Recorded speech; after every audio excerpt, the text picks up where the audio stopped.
Bem-vindos à Cinemateca Brasileira. Algumas recomendações importantes. Desliguem celulares e quaisquer outros aparelhos que possam emitir ruído. Por motivos de segurança, lembramos que é proibido fumar e entrar na sala com comida, latas e garrafas. Os corredores foram projetados para perfeita circulação. Extintores de incêndio estão estrategicamente localizados e sinalizados, e a brigada de incêndio está pronta para orientá-los. Em caso de incêndio ou falta de energia, luzes de emergência irão se acender automaticamente. Assim, é só manter a calma e dirigir-se à saída de emergência mais próxima. Para abrir a porta, basta empurrar a barra. Filmar ou fotografar somente com autorização prévia. Boa sessão.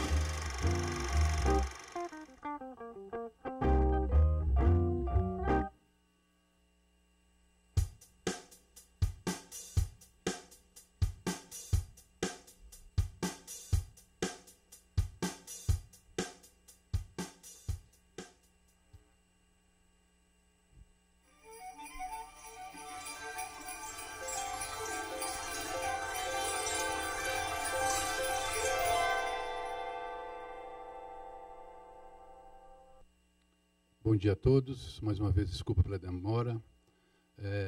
Primeiramente, eu queria... vamos à nossa tradicional mesa de educação, né? E eu queria dizer aos estudantes que aqui estão que a ABC é uma associação de profissionais, mas que é aberta a todos os estudantes. Os estudantes que quiserem entrar na ABC, basta entrar no site, se inscrever, vai ser pedida uma carta da instituição de ensino, e aí ele pode participar da associação e já começar a ter contato com profissionais e ter troca de informações. Então, por favor, vocês são bem-vindos. Algumas informações rapidinho. Quando acabar, bom, nessa mesa todo mundo vai ter que sair, porque depois é o almoço. Aqui no deck existe uma instalação, que é uma experiência imersiva em realidade virtual, realizada pela empresa Árvore. É bem bacana, fica aqui numa tenda.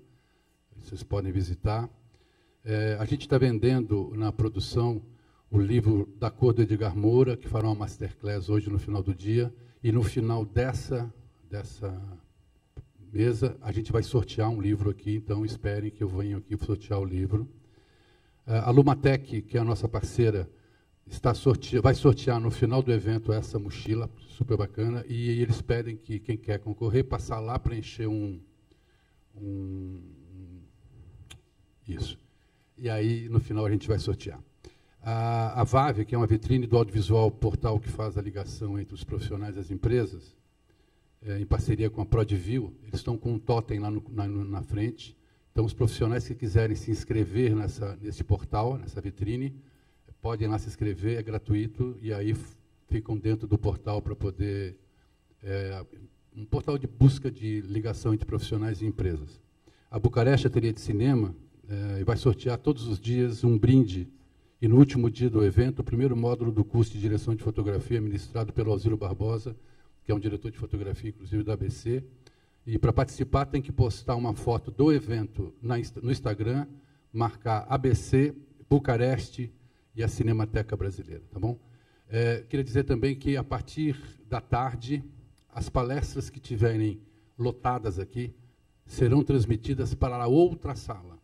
Sala Petrobras, não será mais transmitido para o salão aqui, porque muita gente estava ficando complicado, a gente conseguiu viabilizar. Então, quem não conseguir entrar nas próximas palestras, porque está cheia, podem se dirigir à Sala Petrobras, tem mais 100 lugares, tá bom? Aí é isso. Então, eu vou passar para o Ninho, que é quem vai tocar essa mesa. Obrigado. Bom dia a todos, obrigado, Carlão, obrigado, ABC. Meu nome é Ninho Moraes, eu sou conselheiro da ABC, trabalho com cinema, televisão e sou professor. Também queria aproveitar, além dos estudantes, professores também podem participar da ABC na área de audiovisual. Queria agradecer aqui a mesa, já vou fazer a apresentação dos nomes, e eu vou ser apenas o mediador, né? Não vou ter nenhuma apresentação, a não ser uma apresentação muito rápida, que é a introdução ao tema. E eu vou começar dizendo que dia 30 de abril é o Dia Internacional do Jazz. Ele é estabelecido pela Unesco para divulgar as virtudes do jazz como uma ferramenta educacional e uma força para a paz, união, diálogo e cooperação entre as pessoas. O audiovisual é a mesma coisa, né? A gente pode trocar o jazz pelo audiovisual e daria no mesmo sentido. Então, vamos lá. No Brasil, o ensino da arte... Deixa eu ver para onde que eu aponto aqui. Para lá mesmo? Não. Isso. No Brasil, o ensino da arte começou com os jesuítas, especialmente aqui em São Paulo. O objetivo era ensinar a religião católica aos índios através da construção de imagens e de esculturas. Eu mesmo conheci, trabalhei num filme chamado República Guarani, as missões jesuíticas, os índios faziam esculturas, o que era uma loucura, mas eles faziam esculturas já no século XVI. Esse foi o primeiro sistema de ensino formal do país, né? Que a gente tem o trabalho em cima já da imagem. Em 1826, chega no Rio de Janeiro a Academia Imperial de Belas Artes, que era inspirada no modelo francês, com o ensino, basicamente, de desenho com valorização da cópia. As pessoas aprendiam a fazer cópia das imagens. Ela funcionou até o comecinho do século XX. E o cinema? Como é que o cinema entrou nessa história? Olha, isso aqui ainda é a Academia Imperial. O cinema, como é que entra nessa história? Né? Desde o final do século XIX já se falava no papel do cinema na educação, na ciência ou na política, além do entretenimento. Aí, propostas de cinema educativo foram implantadas no final dos anos 20, a partir das reformas educacionais em diversos estados brasileiros. Em 1937, no Estado Novo do Getúlio, foi criado o Instituto Nacional de Cinema Educativo, sob a direção de Roquete Pinto. E a elaboração dos filmes educativos foi designada ao cineasta Humberto Mauro, famoso diretor que anos antes tinha criado o Polo de Cinema de Cataguases, em Minas. Daí, sob Humberto Mauro, mais de 400 documentários foram feitos até os anos 60, quando o índice deixa de existir. Também no Estado Novo do Getúlio foram criadas as escolinhas de arte, que era um projeto no currículo do ensino fundamental como educação artística, com a ressalva de ser atividade educativa e não era disciplina. Quem criou foi o Augusto Rodrigues, que, enfim, a ideia era objetivo estimular a autoexpressão das crianças e do adolescente. São escolinhas de arte, como eram conhecidas. Em 1971, já na ditadura militar, foi promulgada a Lei 5692, e o ensino de arte foi inserido no currículo do ensino fundamental como educação artística, com a ressalva de ser atividade educativa e não disciplina. O professor deveria ser polivalente, abordar música, teatro, dança e artes plásticas. Bom, por último, agora eu vou passar a bola para os meus colegas. A última reforma foi feita o ensino da arte constituirá componente curricular obrigatório nos diversos níveis de educação básica, de forma a promover o desenvolvimento cultural dos alunos. É a Lei das Diretrizes e Bases da Educação Nacional de 1996. Enfim, agora eu vou passar a bola para os colegas. Eu vou fazer uma ordem alfabética ao contrário. Vou começar pela Zita, eu vou apresentar ela. Os outros eu vou deixar de apresentar antes de eles começarem a falar. A Zita é idealizadora e diretora do Festival Internacional de Curtas-Metragens de São Paulo, inclusive aqui na Cinemateca acontecem atividades, cuja 30ª edição realiza-se em agosto de 2019. Daqui a pouquinho todos já estão convidados para participarem. Ela é coordenadora executiva das oficinas Quinofórum de Realização Audiovisual, que, aliás, tem esse livro aqui, Oficinas Quinofórum. Produtora audiovisual, assina pela Superfilmes uma carteira de longas, documentários, curtas e séries de TV. Bom dia. Bom, primeiro eu queria agradecer à ABC a honra de estar aqui nesse ciclo, diríamos, nessa semana, que eu acho que é muito importante para a gente trocar informações. E com a provocação que foi feita, né, na falta de educação audiovisual no Brasil, a gente ficou pensando em apresentar o trabalho da Quinofórum, que faz com as oficinas Quinofórum.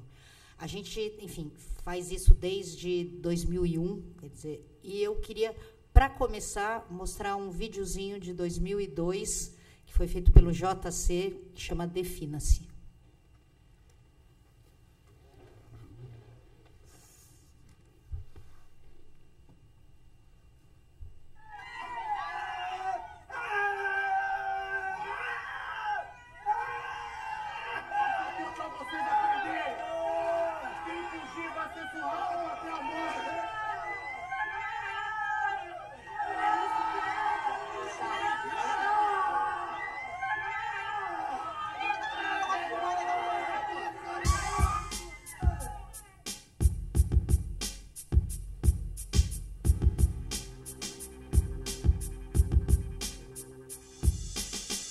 Fazer a sua escolha, pois essa vida não se escolhe. Quem quer viver ou morrer, a realidade é pelada e não veste roupa. O nome, o poder já diz tudo. Quem tem, continua tendo, e quem não tem, não precisa nem dizer.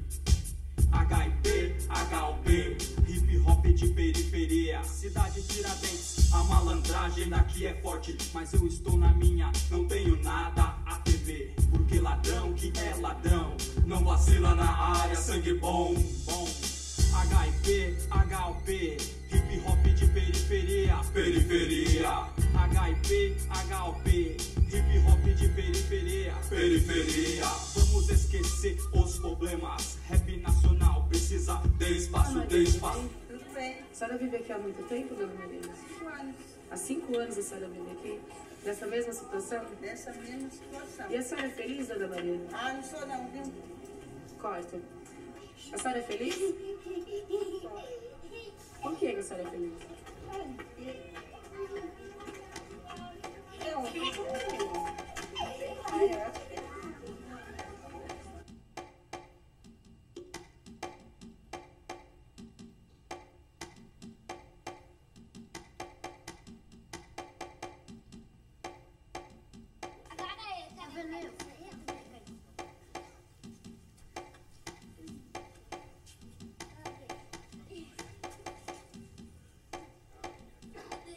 Abraça elas aqui, abraça elas aqui.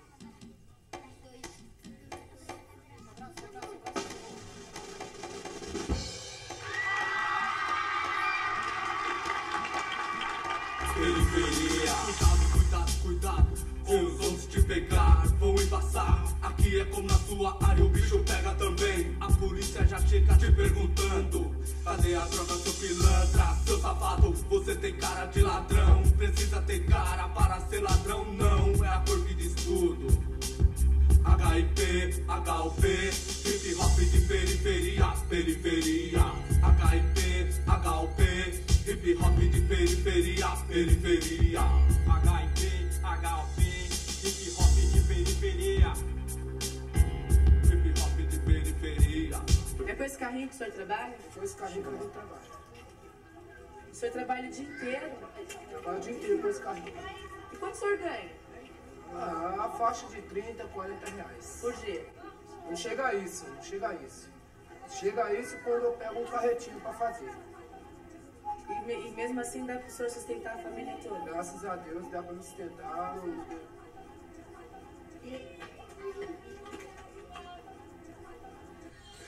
Simplesmente a força de vontade ideal.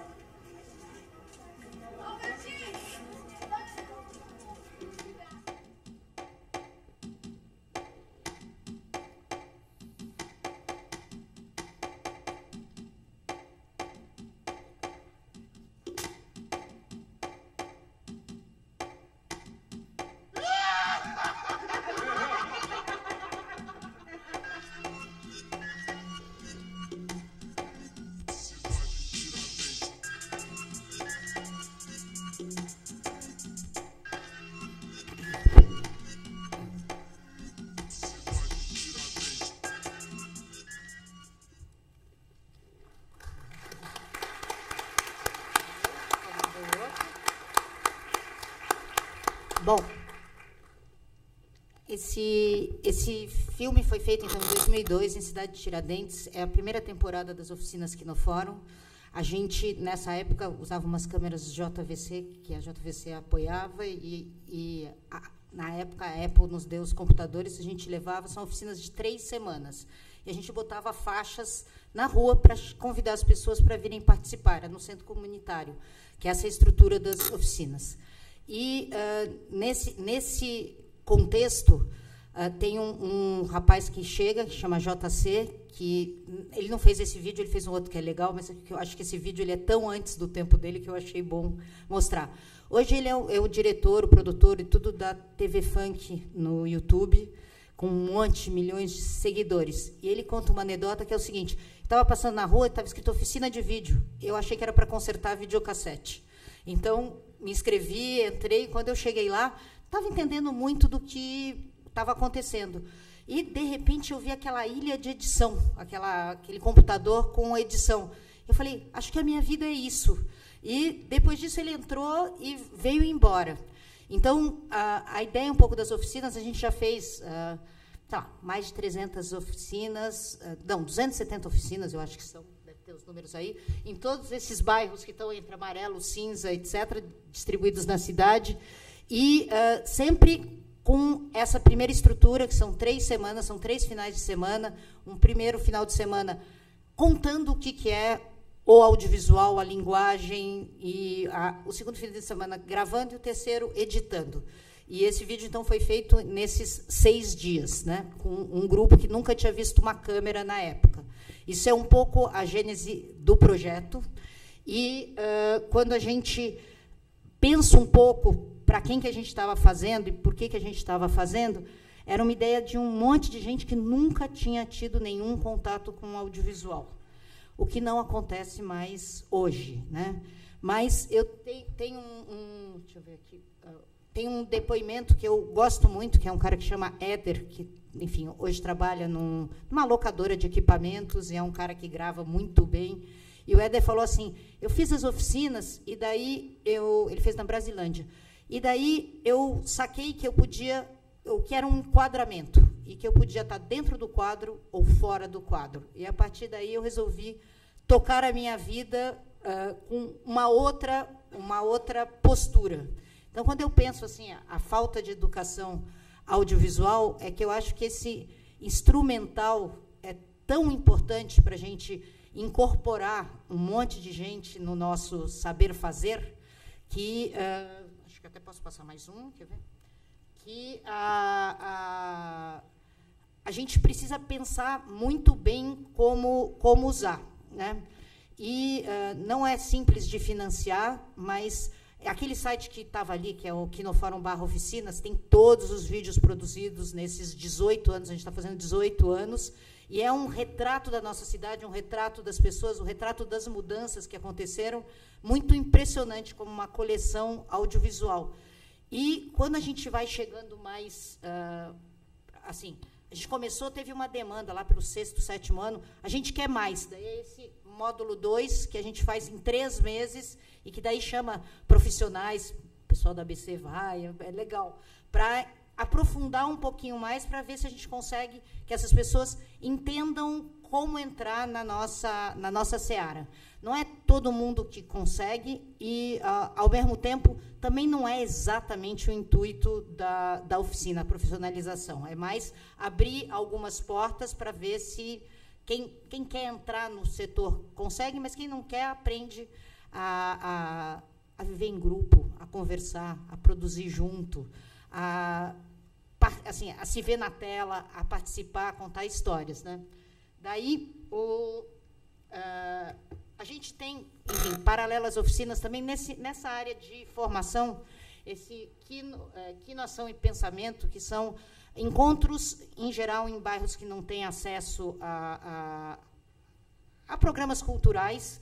A gente arma um pequeno coletivo, assim, pessoas que estão interessadas em trabalhar nesse sentido. A gente já foi ponto de cultura e foi aí que começou o projeto, para escolher o filme que eles querem debater e trazemos pessoas para fazer essa interlocução.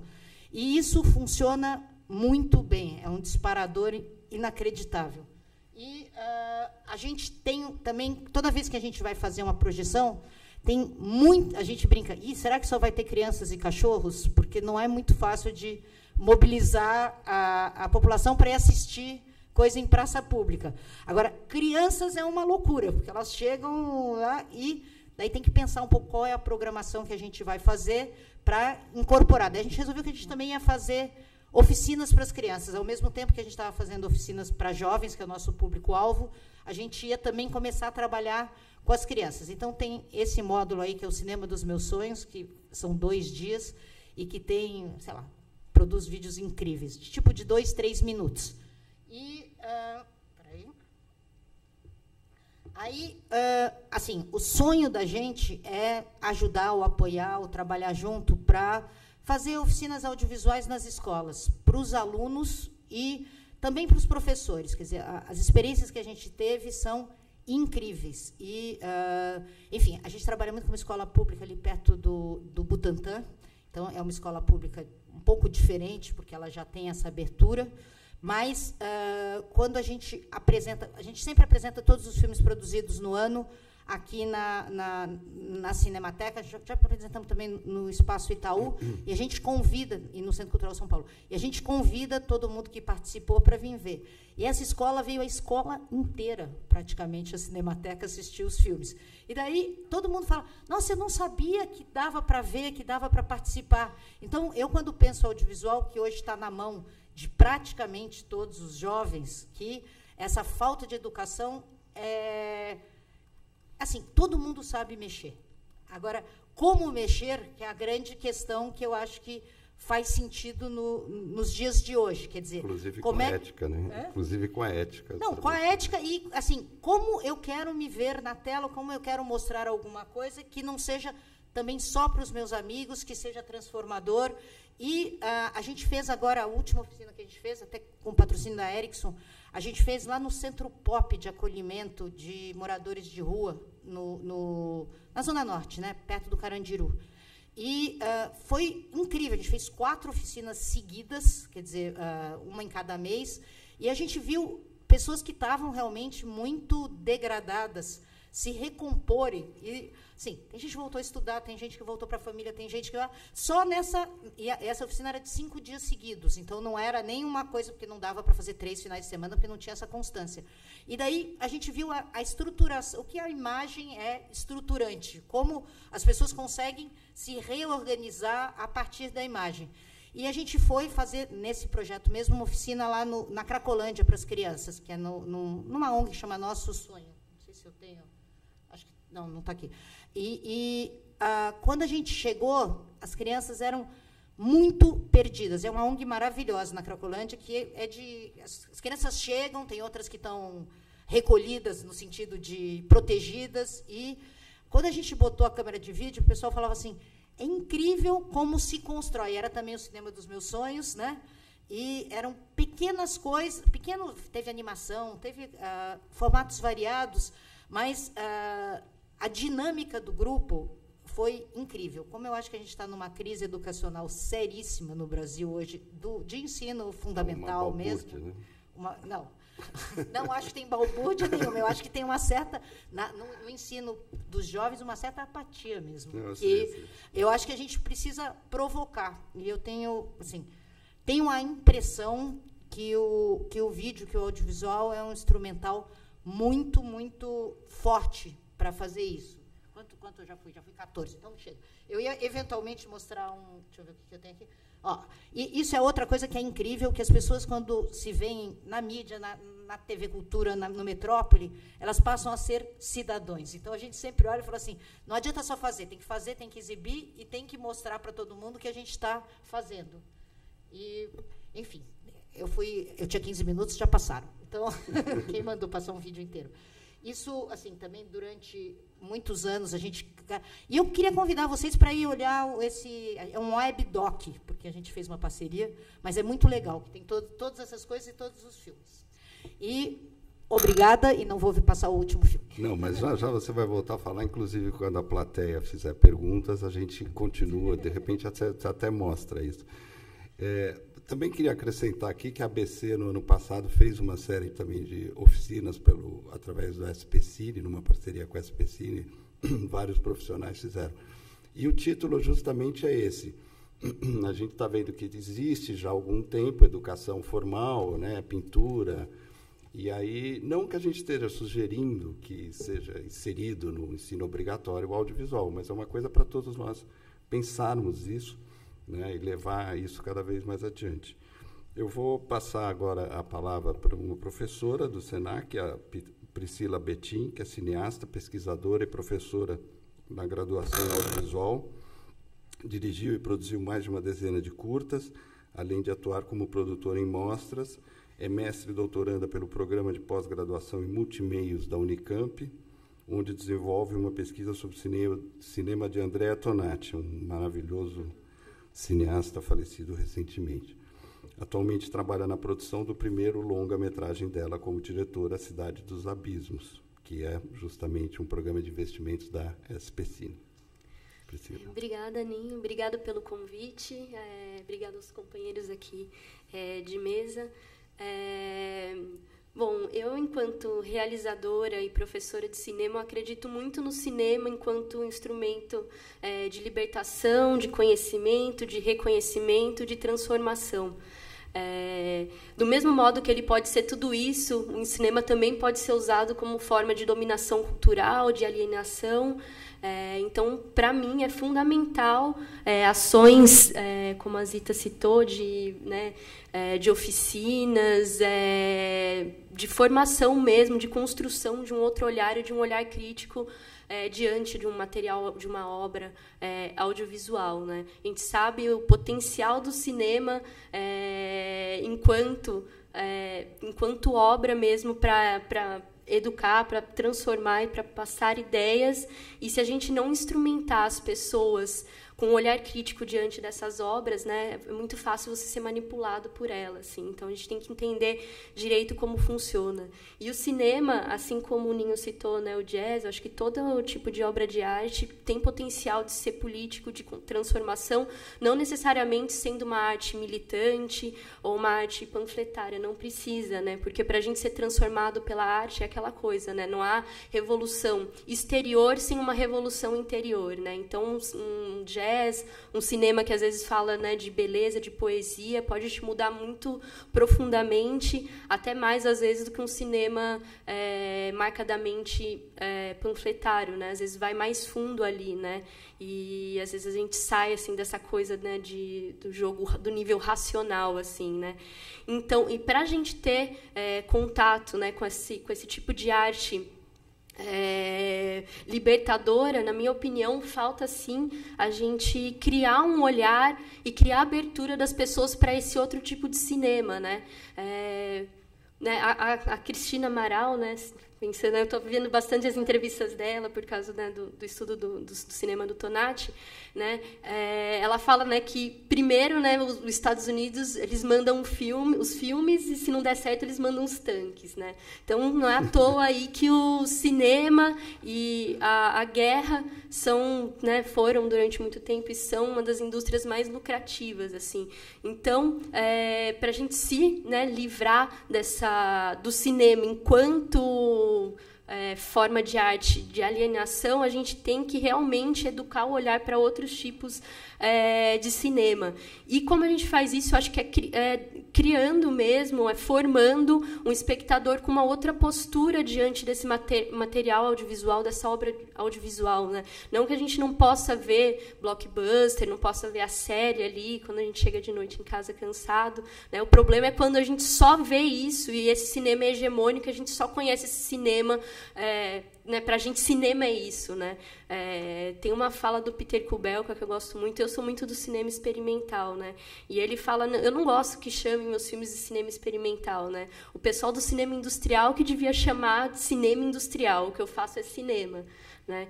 E é isso, assim, é saber que não existe só um tipo de cinema e a gente possibilitar, né, trazer, dar ferramentas para essas pessoas assistirem os filmes com um olhar crítico, com um olhar distanciado, né, criar espectadores ativos, né, que não assimilem essas informações de forma passiva, né. A gente tem que saber que por trás de todo o material audiovisual existe um ponto de vista, né, não existe a imparcialidade e nem cabe ao cineasta, ao artista tentar ser imparcial, no meu ponto de vista, né.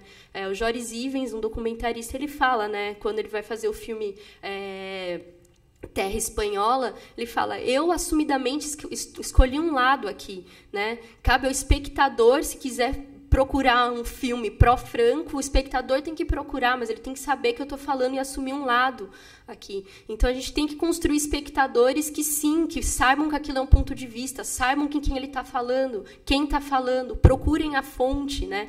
Reajam ativamente ao material audiovisual, né? O cinema tem esse poder de convencimento por causa da verossimilhança, então, tudo que eu vejo na TV é verdade, tudo que eu vejo em imagens é verdade, né? Teve uma polêmica agora que teve um falso documentário, né, um documentário sobre sereia, eu acho, no History Channel e tal, e um monte de gente acreditou, né, porque as pessoas estão acostumadas a receberem a informação passivamente, né, enquanto o cinema que eu acredito pelo menos pede uma construção de sentido conjunto, ativa. Bom, o Andy Warhol falava, né, que a sociedade capitalista está muito mais acostumada a consumir do que pensar. E o cinema, enquanto forma de consumo, enquanto produto, é muito cômodo também a gente ir lá e pagar um ingresso ou assinar uma TV a cabo e tal, e ter tudo fechadinho, sentido fechado no nosso colo, sem a gente se questionar, né, da onde vem aquilo, né, por que essa construção de sentido, né? E aí a gente termina de ver o filme, a gente assimila aquilo, então tá bom, né? Então agora eu sei tudo sobre esse assunto, não vou mais procurar, não vou procurar ativamente outros pontos de vista, não vou saber se, por exemplo, né, dentro daí da linguagem audiovisual, se ele mostrou um personagem em contra-plongé ou em plongé, o que isso significa, né? O que isso significa dentro da construção da linguagem audiovisual, né? Linguagem audiovisual é uma linguagem, e a gente tem que estar habilitado para ler essa linguagem, para poder não ser manipulado por ela, né? Então, quando a gente faz uma oficina, a gente ensina, olha, esse enquadramento aqui você vai diminuir certo personagem, né? A gente vai estar habilitado depois para ler essa linguagem e realmente não ser manipulado por ela, saber o que a gente está falando com a câmera também, né? O discurso com a câmera. Enfim... Tem mais tempo? Tem bastante tempo. Eu falo meio rapidinho. 6 minutos. Você tem mais uns 4, 5, 6. Enfim, e aí a questão é isso, assim, na minha opinião, é fundamental criar espaços para um outro tipo de cinema, porque, no final das contas, cinema é identidade, é construção de narrativa, e quando a gente tem, né, uma grande maioria da população, ou às vezes que nem tem acesso a cinema, ou quando tem, é só blockbuster, né, então a nossa identidade está sujeita a isso, né, a gente começa a se identificar com esses valores que muitas vezes não são os nossos, né, então há uma dominação cultural aí, né. Então a gente tem que criar esse espaço para um outro tipo de cinema, que é o cinema brasileiro e tal, brasileiro independente, acontecer. Citando de novo a Cristina Amaral, que cita o Paulo Emílio numa entrevista, ela fala que, né, o Paulo Emílio falava que a gente tinha incapacidade criativa de copiar, né, que a gente foi tentar copiar o musical e saiu a chanchada, mas que agora não, né, agora o cinema brasileiro, né, ali o mainstream aprendeu a copiar direitinho, né, então agora a gente faz filme igualzinho o pessoal de fora faz. Então a gente tem, de certa forma, um público fidelizado para esse tipo de filme, né, para o filme que, quando não é estrangeiro, quando não vem de fora, é um filme que é cópia do que vem de fora, né? Então eu acho que tem que ter realmente, né, e a questão do audiovisual como ferramenta, hoje em dia a nossa história passa, né, pela construção audiovisual, acho que até mais do que a escrita, né? Tudo passa por não só audiovisual, tudo passa por imagem, né? Nossa construção inclusive em outras profissões, né? Engenharia, sim, medicina, arquitetura, está todo mundo trabalhando com audiovisual direto, né? A medicina hoje com realidade virtual, com arquitetura, hoje você faz muito isso, né? Então, todas as profissões. E se a gente não desconstruir esse olhar colonizado, a gente vai construir a nossa história sob a lente desse olhar colonizado, né? Tá. Então, a partir do momento que a gente cria um outro olhar, que a gente se desvincula desse olhar, a gente tem um olhar crítico, a gente consegue construir outras narrativas também, né? Senão a gente vai estar sempre sujeito a construir e a enxergar nós mesmos, enxergar a nossa história a partir dessa perspectiva, né? Então, eu acho fundamental, para mim é fundamental, assim, que tivesse mesmo nas escolas e tal uma construção de olhar, oficinas de audiovisual, para a gente saber lidar com isso, saber enxergar realmente essa linguagem de maneira crítica, né? Tá. Bom, eu acho que é meio isso. Bom, eu falei Priscila, rapidinho. você volta já, Tá bom, você obrigada. volta mais já. E já que eu comecei falando de jazz, e ela falou dos Estados Unidos, é muito curioso ser capaz de ver um filme uma gravação do Louis Armstrong, quando ele tinha 18 anos, cantando numa casa americana, e o Bob Dylan, com 14 anos, tocando na escola dele, que era essa coisa de registrar, né? E coisa que a gente não tem no Brasil. A gente não tem o João Gilberto cantando quando era jovem, a gente tem depois registros pela televisão, mas você não tem o Tom Jobim cantando bossa nova. É muito curioso como a gente perde esses registros, né? A gente está na Cinemateca, que é um lugar de registro, muitas vezes registros de famílias, né? Histórias de famílias. Tem um famoso filme aqui de São Paulo chamado Caça-Raposa, que era uma família Prado, que era muito rica, que saíam a cavalo pela Avenida Paulista para ir caçar uma raposa, imitando. São registros da história que a gente tem pouco esse hábito, mas agora, com os novos meios, estamos aí, né? Bom, eu vou passar a palavra, eu vou dar uma pequena explicação, que para quem tinha visto no site, o César Piva, que é diretor-presidente do Instituto Fábrica do Futuro, em Cataguases, Minas, por acaso a terra do Humberto Mauro, que é uma incubadora e aceleradora cultural, ele não pôde vir, né? Ele não pôde vir por um motivo pessoal de saúde da mulher dele. Ele estava em Belo Horizonte, mas ele é muito parceiro do Mauri Paulos, que trabalha com ele. Eles têm uma parceria muito grande, então o Mauri veio meio representando o César e também se representando, porque o Mauri também tem esse tipo de trabalho. O Mauri tem pós-graduação em Gestão Cultural, PEC em Economia Criativa, Master em Economia Criativa, que é uma palavra muito forte para a nossa área de audiovisual, né, a questão da economia criativa, e é diretor fundador da equipe Cine e do Cine 14 Bis. Então, eu queria passar a palavra para o Mauri e, enfim, vamos começar.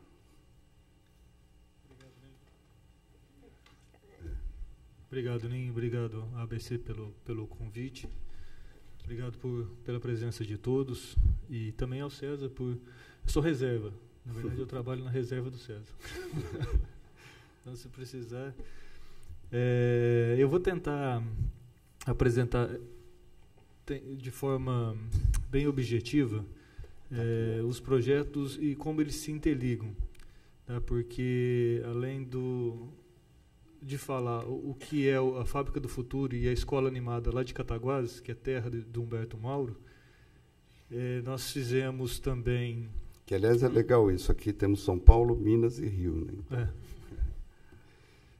Ainda no eixo do Sudoeste. Né? Mas nós fizemos também um projeto muito semelhante, com um foco um pouquinho diferente, que é o Troque o Giz pela Pipoca, que também tem a relação da escola e com o cinema. E a Equipe Cine, que é a minha empresa hoje, nós temos como principal trabalho prestar serviço ao Circuito SP Cine. Então, nós fizemos a implementação e fazemos a gestão das salas do Circuito SP Cine, que também tem um foco e um atendimento muito forte nas escolas, até porque das 20 salas, 15 estão dentro dos CELS, que é ambiente escolar. Então, o projeto da Escola Animada da Fábrica do Futuro se resume... Hoje ele atende 12 municípios, em torno de Cataguases, na Zona da Mata, em Minas Gerais, E a ideia é colocar dentro de cada escola, assim como tem a biblioteca, tem um laboratório de informática, colocar uma sala de cinema, um cineclube dentro de cada escola. Então, eles investiram em equipamentos, equiparam as escolas com equipamentos de exibição audiovisual, exibem conteúdos que são produzidos no Polo da Mata ou não, e como é escolhido e como é debatido esse conteúdo também é uma forma interessante, porque há a participação intensa da comunidade, dos professores, do corpo docente, dos alunos, para que se escolham quais são os filmes e qual a maneira de se trabalhar o filme depois dentro da sala de aula. Eles são todos trabalhados de forma multidisciplinar. Você quer que eu vá passando o seu PowerPoint? Pode. Eu passo. É só do lado lado vermelho, direito, né? Direito. Não, do lado direito. Do lado direito. Isso.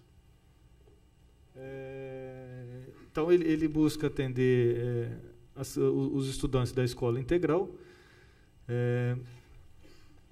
Além da exibição dos filmes, também são feitas oficinas, tanto para as crianças quanto para os jovens. Um desdobramento disso, na verdade, era um projeto paralelo, que hoje eles se dialogam muito. Eles acontecem, na verdade, o Ver e Fazer Filmes acontece desde 2008, o Escola Animada desde 2013. O Ver e Fazer Filmes é uma continuidade desse projeto, onde profissionais, eles elegem jovens e estudantes da rede pública, colocam em grupos, e cada grupo tem o trabalho e o objetivo de produzir um filme, acompanhado por profissionais de audiovisual, nem sempre com aulas ou com oficinas presenciais de Cataguases. Muitas vezes essas oficinas são por videoconferência. E, ao final, eles produzem filmes que são exibidos de novo no Escola Animada, são exibidos para trabalho depois multidisciplinar. Aqui são as cidades onde acontecem os projetos. Hoje tem 24 cineclubes ligados à Escola Animada em 12 cidades, ou seja, pelo menos 2 escolas em cada cidade têm o equipamento e conseguem realizar as sessões. As sessões são feitas para os estudantes, mas também para a comunidade, e muitas vezes organizado pelos próprios alunos. Esse é um dos modelos de sessão fechada dentro da escola e sessão aberta à comunidade. Ok.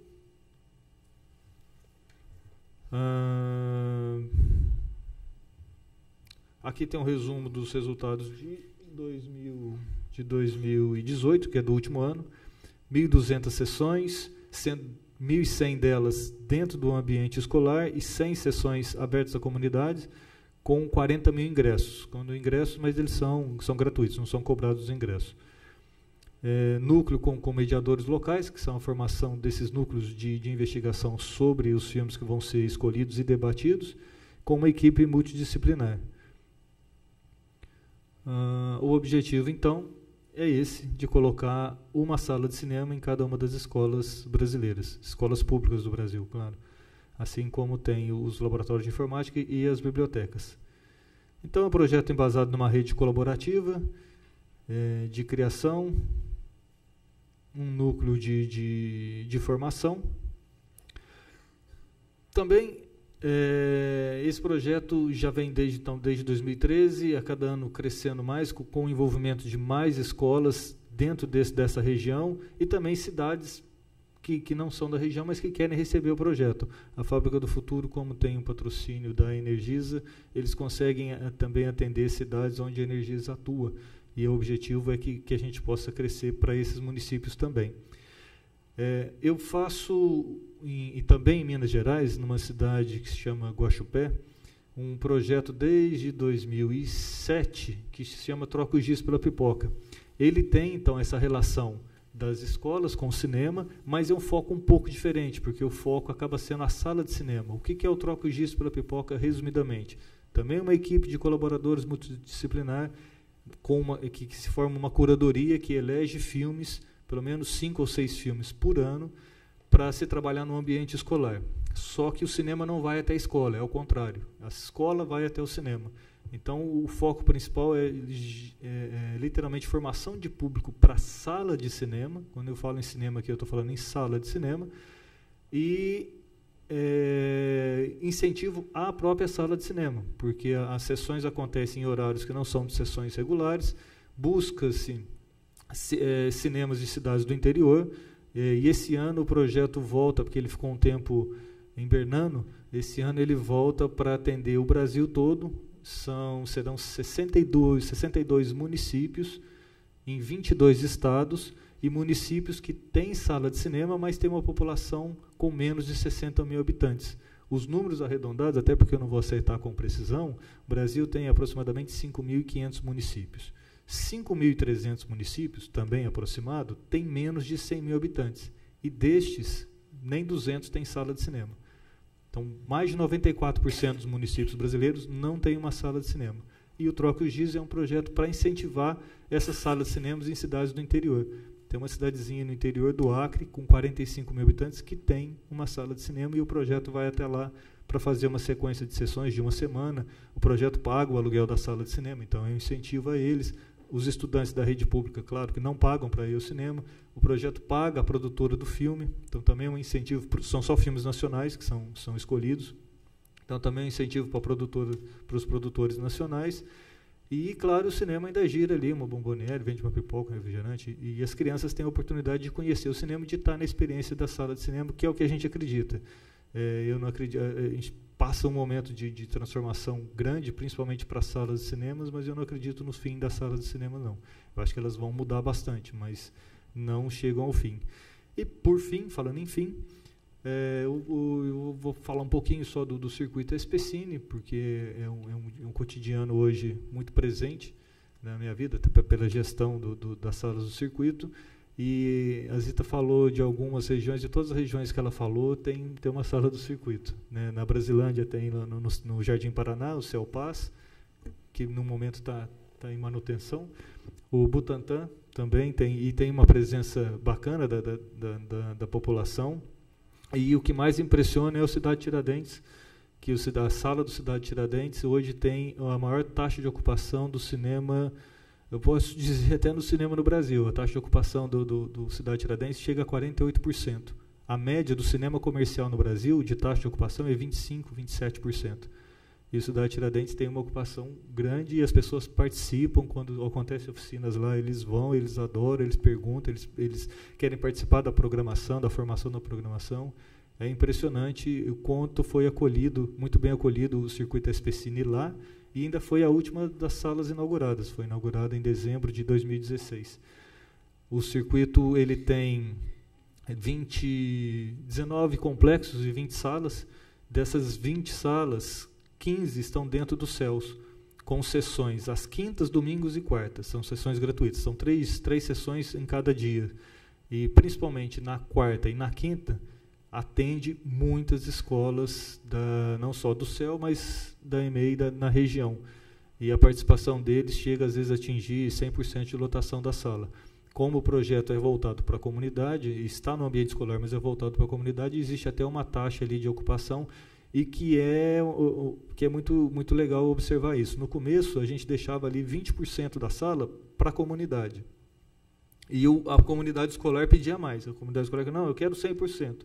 Hoje, a própria comunidade escolar e a população pede uma taxa de 30%, porque a comunidade ao entorno participa, vai mais ao cinema, porque é um projeto de formação que está dando certo, e a comunidade escolar faz questão de deixar mais que a comunidade não escolar participe das sessões. As outras salas que estão em centros culturais não recebem tanto assim visita de escolas, mas de um público cinéfilo muito, muito participativo. Eu deixo assim essas ideias para a gente poder debater no final, pode ser? Ótimo, maravilha, certíssimo no tempo. Como um testemunho rápido, eu conheci o Cataguases há 2 meses, estive lá com o César, e, além disso, eles têm uma produção audiovisual grande. Hoje já estão realizando 2 longas, inclusive de pessoas de fora. O Redemoinho, um filme do Villamarim, com fotografia do Walter Carvalho, foi realizado lá, já está pronto, já foi lançado. O Rui Guerra acabou de filmar lá. A única condição é que você tem que filmar lá também. Então, é um estímulo, quer dizer, também está se criando, além de toda essa parte educacional, está se criando uma mão de obra. Tem muitos profissionais de lá, vão profissionais de outras partes do Brasil, mas é uma indústria. E uma coisa interessante, ele falou da Energisa, que é uma iniciativa particular, é basicamente de iniciativa privada. A Energisa é uma empresa local, é considerada um exemplo de empresa de trabalho de energia, distribuição de energia, e ela investe muito nisso. Isso é interessante também, da importância da própria iniciativa privada entrar nesse quesito aí. Se me permite, até o projeto lá começou em 2003, 2005, e Cataguases, por ser terra de Humberto Mauro, é uma cidade, naquele momento, extremamente industrial, com a Vale do Rio Doce, com as indústrias têxteis, mas com as indústrias também querendo investir, por conta da história com a ligação com o cinema, querendo investir em cinema. Então, tudo partiu realmente da iniciativa privada, de organização civil. E quando surgiu a lei do audiovisual, a cidade de Cataguases já era um polo de formação audiovisual, um polo de produção, não só de formação, mas de produção, que tinha um foco muito grande na parte técnica do cinema. Então, a preocupação maior em determinado momento, e segue até hoje, não era tão necessariamente se formar ali um diretor ou um ator, mas sim um cenógrafo, um eletricista para os cinemas, porque era uma demanda do mercado e a dificuldade grande de se conseguir profissionais assim para se produzir. Não, é isso aí. E agora uma coisa importante, que nós vamos entrar numa outra área, daí eu estava conversando até um pouco antes, que também a gente tem, além de tudo isso tudo, a questão da preservação, que também é necessário que a gente também se eduque para preservar as imagens. Não adianta a gente produzir tanto e não guardar nada, porque hoje em dia elas podem desaparecer de uma forma muito rápida, só para apertar o delete, ou a tecnologia ficar vencida, o HD ficar velho, enfim. Então, a gente tem todo esse trabalho. Isso também é uma pequena provocação. Eu queria apresentar o Hernani Effner, ele é conservador-chefe da Cinemateca do Museu de Arte Moderna do Rio de Janeiro, que, aliás, é uma grande parceira da ABC, realiza lá muitas masterclass, muitos eventos, e ele também é professor da AIC e é licenciado da PUC-Rio. Hernani. Bom dia a todos e todas. Queria agradecer o convite da Semana ABC para conversar um pouquinho sobre temas espinhosos, ou sobre a confluência de 3 áreas que, na verdade, criam temas espinhosos: cinema, arte e educação. E eu acho que, sobretudo, esse é um nó que existe no Brasil há muito tempo e que, a rigor, pelo menos na minha visão, não foi exatamente desatado ainda. Eu vou mencionar algumas poucas coisas, porque depois, no debate mais amplo, a gente pode aprofundar algumas questões, a partir de uma certa experiência da Cinemateca do MAN com educação, no sentido aí muito amplo, e vou tentar pontuar, sobretudo, o momento final dessa relação, que começou uns 10, 12 anos atrás. A Cinemateca foi pioneira na introdução de uma certa estratégia de, entre aspas, formação educativa para o audiovisual. Eu gosto muito do título, da expressão que a Cinemateca Capitólio criou para um programa deles, que chama-se Escola de Alfabetização Audiovisual. Então, uma certa tentativa de alfabetização audiovisual voltada para um público infantil foi desenvolvida a partir de 1970 por iniciativa de uma entidade que já existia, chamada Cineduc, que é a grande pioneira no trabalho com o universo cinematográfico voltado para o público infanto-juvenil. E ali, em 1970, se criou algumas condições práticas para você desenvolver esse trabalho, já que, numa dimensão profissional, industrial, etc., não só as coisas são muito caras, mas, eventualmente, também não tem, digamos assim, condição prática para, digamos, um uso por um público infanto-juvenil, ou, na verdade, por um alunado infanto-juvenil. Era a chegada do Super 8 e o Cineduc percebeu a importância dessa nova tecnologia e passou a trabalhar essa ideia de uma alfabetização, uma ideia de formação a partir do Super 8, e aí se desenvolveu dentro da Cinemateca do MAN, sobretudo ao longo dos anos 70, uma série de iniciativas de formação, seja para a chamada linguagem cinematográfica, seja para a realização propriamente dita de determinados tipos de exercício que iam do curta-metragem documental à animação, seja para discussão mesma de certas obras que eram projetadas, sobretudo sob a forma de fragmentos, em Super 8 para as crianças, e com isso você tentar dialogar em torno do filme, em relação ao que aquilo eventualmente significa, como é que aquilo foi construído, etc. Esse momento inicial ele foi descontinuado por conta do incêndio do Museu de Arte Moderna em 1978, e a rigor ele só foi retomado já num outro contexto histórico e cinematográfico, que são os anos 90, quando, na chamada retomada do cinema brasileiro, você desenvolveu ao longo do país uma série de estratégias de formação de plateia. No Rio de Janeiro, isso foi capitaneado sobretudo por uma distribuidora, que era a Rio Filme, principalmente por um dos diretores da distribuidora naquele momento, o José Carlos Avelar, que tinha essa ideia, essa reflexão em torno, digamos assim, de uma perda de um público já formado anterior, de gerações anteriores, por conta de um certo esvaziamento que o cinema brasileiro teve nos anos 80 e a descontinuidade que se seguiu no início dos anos 90, sobretudo com o período Collor, e a necessidade de formar novas gerações para o filme brasileiro.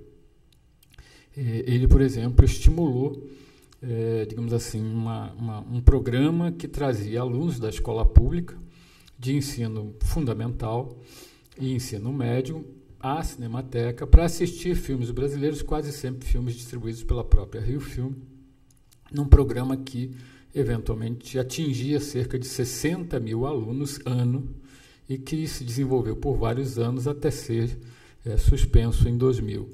Esse tipo de programa de formação de plateia, inclusive, se disseminou naquele momento pelo Brasil inteiro e às vezes chegava a números muito impressionantes, como foi o caso de Brasília, que tinha uma média de 700 mil alunos ano dentro do programa do Distrito Federal. E nesse sentido era, digamos assim, a formação de um novo público, ali àquela altura, para o filme brasileiro, que tinha a pretensão de voltar a ocupar um certo espaço dentro do seu próprio mercado, dentro do seu próprio país, e que, digamos assim, não houve exatamente uma avaliação do impacto desse tipo de proposta, voltado especificamente para, digamos assim, a própria atividade, já ali no início dos anos 2000. E aí eu chego a um terceiro momento, que é aquele que mais me interessa, que eu quero me alongar um pouquinho mais, que é um momento em que a Cinemateca vai se aproximar, vai desenvolver uma parceria, vai assinar um convênio com a Faculdade de Educação da Universidade Federal do Rio de Janeiro, com o intuito de desenvolver um programa, não exatamente de formação audiovisual, mas de contato de crianças e adolescentes com o universo audiovisual, sobre vários aspectos, sobre vários ângulos, sobre vários pontos de vista, e a partir, sobretudo, de uma reflexão muito grande em torno de o que significa exatamente este contato. O que significa exatamente você introduzir uma certa ideia, que é a ideia da arte. Não é exatamente o filme, mas é a ideia da arte. O filme pode ser o veículo para a arte, mas introduzir a ideia da arte, por exemplo, na escola pública básica brasileira, mais especificamente a carioca, ali àquela altura. Isso, inclusive, coincide. O programa se iniciou na Cinemateca em 2007, se a gente pensar que o Fundo Setorial se inicia um ano antes, em 2006, e que há a proposição do projeto de lei que virou a Lei 13.006, que implementa a obrigatoriedade de apresentação, de exibição de um filme nacional ao longo de pelo menos 2 horas ao mês na escola pública básica brasileira. Tudo isso está ali num contexto que, digamos assim, se desenvolve ao longo de cerca de 10 anos, entre 2006 e mais ou menos 2016. A lei é promulgada pelo então presidente Dilma Rousseff em 2014, e o que Faculdade de Educação e a Cinemateca queriam era pensar essa relação e como, na verdade, desenvolver essa relação de uma outra forma. Não sob a forma, eventualmente, de formar um espectador, formar um público, mas, mudando um pouco o foco, formar, talvez, alguém que se interesse em lidar com a expressão audiovisual. Lidar não no sentido de se tornar um profissional, mas lidar com essa expressão no sentido de perceber a sua existência, de perceber a sua potencialidade, de usá-la simplesmente, de vivenciá-la cotidianamente. E aí, talvez o dado final é a explosão da web a partir ali de 2004, 2005, 2006, YouTube, Facebook, redes sociais, etc. Ou seja, uma instrumentalização da população mundial com o celular na mão e a capacidade de desenvolver essa expressão. E aí pensar o que significa tudo isso a essa altura e a eventual obrigatoriedade de levar isso como uma ação pública regular a partir do momento que você transforma, digamos, essa possibilidade em lei. Todas as escolas públicas brasileiras deveriam estar apresentando filmes brasileiros ao menos 2 horas por mês desde 2014. Na reflexão, sobretudo, do laboratório que se formou, chamado CINEAD, Cinema de Aprender e Desaprender. Aí uma ideia fundamental que é o desaprender. O que se desenvolveu nesse laboratório foi, sobretudo, uma enorme reflexão de como pensar e, eventualmente, adaptar as ideias de um ex-crítico da Cahiers du Cinéma, o Lambert Gallat, que tinha se transformado num consultor do governo francês para implementar um programa de introdução do cinema na escola pública francesa de forma regular, e não só do cinema, das artes em geral, na escola pública francesa, de forma regular. E ele, ali por volta de 2006, publicou um livro chamado A Hipótese Cinema, onde ele faz, digamos assim, uma espécie de grande resumo da proposta, das ideias que motivaram a proposta do ponto de vista dele e de eventuais problemas, obstáculos, resultados que foram alcançados ou não ao longo dos 5 anos que, digamos assim, o programa inicial teve como janela de trabalho. E o desaprender parte de uma ideia do Bergalat, que era uma ideia que se considerava muito interessante. Normalmente, quando se fala em cinema dentro da escola, se fala de um ponto de vista didático-pedagógico, e que significa quase sempre você pegar o filme para analisar o filme, para tentar entender o filme, para interpretar o filme, para extrair ideias que supostamente o filme está ali apresentando. E o Bergalat dizia, ok, tudo bem, isso já é inclusive uma tradição, se faz o uso do objeto de cinema nesse sentido há muito tempo, mas talvez isso não seja, digamos assim, o ângulo mais adequado para você tratar o cinema como arte junto a uma criança, sobretudo, mas junto, sobretudo, a um escolar. Qual seria esse novo ângulo? Ele diz que, na verdade, quando você está analisando ou interpretando o filme, você já está dando aquele objeto como dado. E para ele o que era interessante era pensar o filme, tudo partiria dos filmes já existentes, porque não há, digamos, uma outra metodologia, uma outra estratégia possível, mas você parte do filme já existente não pensando o que ele é, mas o que ele poderia ser no momento anterior, primordial, da sua criação. Pensar o filme a partir, sobretudo, da figura do realizador, do diretor, no momento que ele está pensando as possibilidades de realização. Então, ver o filme não pelo que ele virou de fato, mas pelo que ele poderia ter virado em outras possibilidades. Ou seja, fazer o exercício mesmo da criação no momento da criação. E, com isso, vislumbrar qual é a possibilidade de expressão que aquele meio, que aquela tecnologia, que aquele veículo, que aquela forma de expressão carrega. Nesse sentido, o esforço desse convênio e do laboratório CINEAD foi de tentar aplicar isso na prática. A gente acabou desenvolvendo alguns projetos. O mais ambicioso de todos foi fazer parcerias com as 8 escolas cariocas de pior IDE, de pior índice de desenvolvimento escolar, ou seja, as 8 escolas com o mais baixo rendimento escolar de todo o município, introduzir o audiovisual dentro dessas escolas, procurar aproximar essas comunidades escolares dessa forma de expressão e tentar estimular a criatividade dessas comunidades em torno dessa tecnologia, desse instrumento, e ver qual era o resultado. Os resultados foram muito desiguais, mas houve um grande aprendizado no sentido de perceber que eventualmente funciona, eventualmente você tem resultados muito expressivos, muito criativos, e eventualmente não funciona, e aí se partiu para a análise de quais eram os problemas estruturais daquela unidade escolar, quais eram os problemas do entorno daquela unidade escolar, do bairro, da comunidade onde ela estava inserida, eventualmente qual era o grau de interferência de outros fatores nesse processo ali àquela altura. Meu tempo está acabando.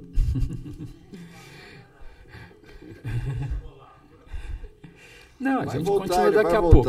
Ele vai voltar, é o tempo igual para todo mundo.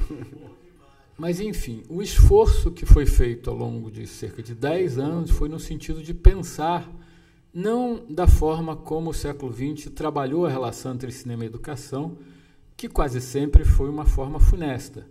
Eventualmente, o INSE tem uma riqueza extraordinária do ponto de vista da sua produção, mas a sua relação mesma com as escolas é pífia, para não dizer nula. Tá? Então, era tentar fugir dessa dimensão e encontrar aí uma outra que fosse mais útil, mais importante, mais fundamental para aquelas pessoas que não necessariamente vão utilizar o cinema de uma forma prático-funcional, mas vão, a partir do cinema, perceber que a vida pode ter outras possibilidades e que, eventualmente, o audiovisual faz parte desse processo, hoje em dia, de forma absolutamente cotidiana. Obrigado, Nino.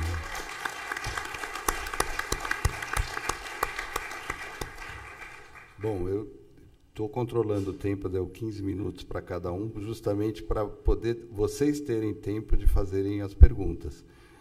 Se não houver perguntas, a gente retoma aqui e continua nos debates. Mas vocês viram, olha lá, tem gente lá atrás pedindo, tem ele aqui, tem aqui. Agora só peço que falem só no microfone bem forte, que é porque estamos gravando. Vamos lá. Bom dia. Bom dia. Eu queria fazer a mesma pergunta para Zita, para Priscila e para o Mauri. Eu queria saber como é que vocês pensam a aproximação do público com os realizadores para a construção, Zita, da identidade individual e da cidadania, Priscila, para a construção de uma identidade cultural própria e de uma percepção do audiovisual mais ativa. E Mauri, do ponto de vista da formação de público.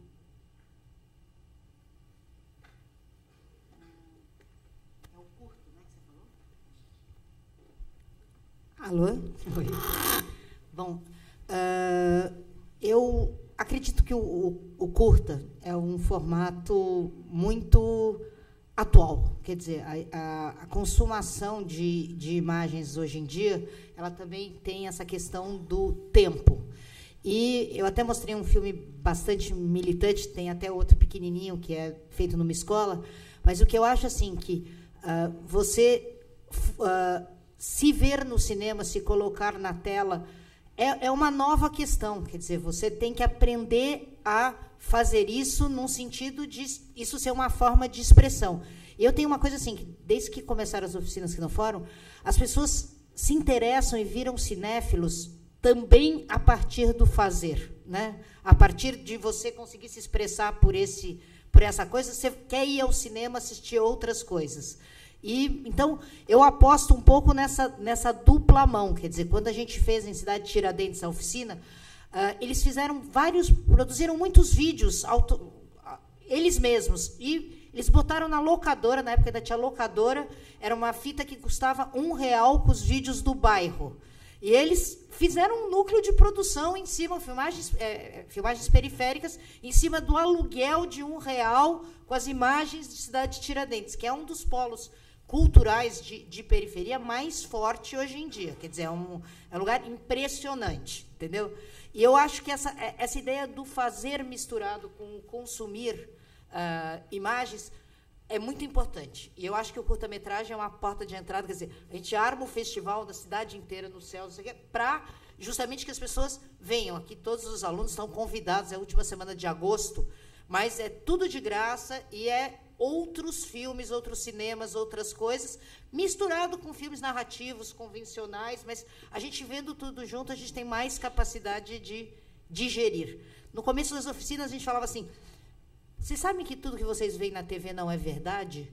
As pessoas ficavam super espantadas, né? Era uma frase de impacto. Hoje, acho que as pessoas já sabem que tudo que elas veem na internet não necessariamente é verdade. Tem uma cultura que se desenvolveu sobre o audiovisual entre o começo dos anos 2000, nesses últimos 20 anos. Né? Mas é muito importante se enquadrar, se colocar, se pensar como parte desse assunto. Desculpa, eu sou prolixa. Bom, você perguntou também um pouco sobre a construção de identidade enquanto, né, realizador e realizadora, e principalmente eu acho que também enquanto essa garotada começa também a produzir os filmes. Para mim, o cinema é isso também, né? O cinema é uma forma de você se relacionar com o mundo, se relacionar com o outro, de descoberta, de autodescoberta de muitas coisas, assim, pelo menos para mim, assim, enquanto eu estou num processo de um filme, é quase uma vida ali que você vive, né? É muito intenso, né? Você lida com várias coisas de forma muito intensa. Então, várias coisas eu só vou descobrir através do cinema, fazendo cinema, discutindo cinema. Então, acho que enquanto cinema, né, em processo de construção de nós mesmos, assim, eu acho que é uma ferramenta muito importante e muito intensa, né? Se você começa um filme e termina o filme, né, o processo da feitura de um filme da mesma maneira, é porque alguma coisa deu errado, né? O cinema tem que servir para o processo de transformação pessoal, de conhecimento, né, de reconhecimento e tudo mais. Então, eu acho importantíssimo, assim, né? E falar sobre cinema também, discutir cinema também, eu acho que é um pouco isso, né? Enfim. Eu vou te contar uma experiência rápida também. O Cine 14 Bis é uma sala que nós temos numa cidadezinha do interior de Minas, e ali começou tudo no ano 2000. Então, são 19 anos já de sala de cinema, de exibição. Quando a gente colocou essa sala lá, Guaxupé tinha 47 mil habitantes e 15 anos sem uma sala de cinema. Então, uma geração toda sem acesso à sala de cinema. Numa década final de 80, da década de 80 e 90, que não se tinha muita possibilidade de assistir filme, a não ser no cinema e o videocassete. Então, logo no começo, para garantir a formação de público, para tentar entender como a gente poderia formar público, nós criamos um festival dentro da cidade, que é uma mostra, se chamava Mostra 14 Bis de Vídeo Amador. Isso já em 2001. Quem podia participar? Segundo os critérios da mostra, que eu não entendia absolutamente. Hoje eu não entendo, na época eu entendia muito menos. Quem podia participar? Estudantes da rede pública, na época, a 5ª série até o 3º colegial, né, o Fundamental 2 e o ensino médio. Não poderia ser profissional, mas o único profissional na cidade que tinha é o cara que filmava casamento, então ele não podia participar e nem ajudar os meninos, mas acabou fazendo a edição de quase todos os vídeos, para que eles produzissem vídeos, e olha só a loucura, para produzissem curtas. O que era a ideia? Que as pessoas tivessem essa interação com o audiovisual, e eu queria que eles se vissem na tela de cinema, para que eles fossem ao cinema, ter uma experiência, se identificar e conhecer a sala de cinema para começar a frequentar. Era essa a ideia. E aí o vídeo poderia ter, no máximo, 17 minutos e no mínimo 8. Então, você imagina o que não saiu para alguém conseguir produzir 8 minutos de documentário. Coisas terríveis. Mas mudou a vida dessas pessoas todas. Eles sabem hoje o que eles produziram e o quanto abriu de portas para eles essa experiência com o cinema, e nós temos relatos e relatos, até porque a cidade é pequena, a gente conversa com muita gente, das escolas dizerem como o cinema mudou o cotidiano dos estudantes, de todas as escolas, seja pública ou privada, que começaram a buscar, além dos cursos tradicionais de medicina e direito, começaram a buscar museologia, artes cênicas, artes visuais, em outras universidades fora da cidade. Então, isso foi bacana e uma experiência, claro, de que mudou o cotidiano. Mudou a tal ponto, inclusive, de se fazer lá reuniões políticas, de dentro do cinema se eleger um prefeito, enfim. Teve uma participação forte na região e na cidade. Hernani, você quer acrescentar alguma coisa? Não? Quem vai?